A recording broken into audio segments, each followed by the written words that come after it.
You said you believe EBITDA is not a good parameter to value a business. Why is that? In respect to EBITDA, depreciation is an expense, and it's the worst kind of an expense. You know, we love to talk about float, and float is where we get the money first and we have the expense later. Depreciation is where you spend the money first, you know, and then record the expense later. And it's reverse float, and it's not a good thing. And to have that enter into a multiple, it's much better to buy a business that has, everything else being equal, has no depreciation because it has essentially no investment in fixed assets and makes X, than it is to buy a company that where there's a lot of depreciation in getting to X. And I may write a little bit more on that next year, just because it's such a mass delusion. And of course, it's in the interest of Wall Street enormously to focus on something called EBITDA, because it results in higher borrowing power, higher valuations, and all of that sort of thing. So it's become very popular in the last 20 years. But it's a very misleading statistic, can be used in very pernicious ways. Charlie, on either one of those subjects?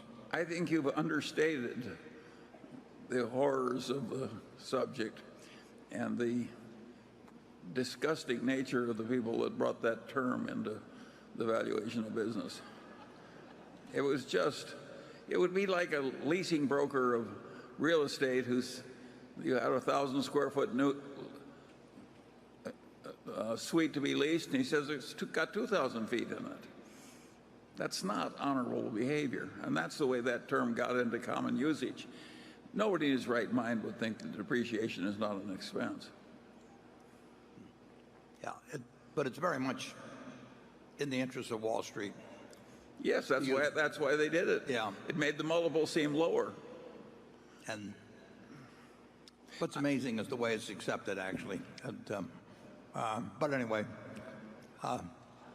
it just illustrates how people use language, you know, and sell concepts that work to their own use. And 2 and 20 has the same sort of thing. I mean, the number of people, the amount of money that's overperformed after paying 2 and 20 compared to the expenses that have been incurred, I will assure you, makes for a terrible indictment of that particular arrangement. But as long as it can get sold, it will get sold. And now they use it in the business schools. Now that is horror squared. I mean, it's bad enough that a bunch of thieves start using a term, but when it gets so common that the business schools copy it, that's not a good result. Okay.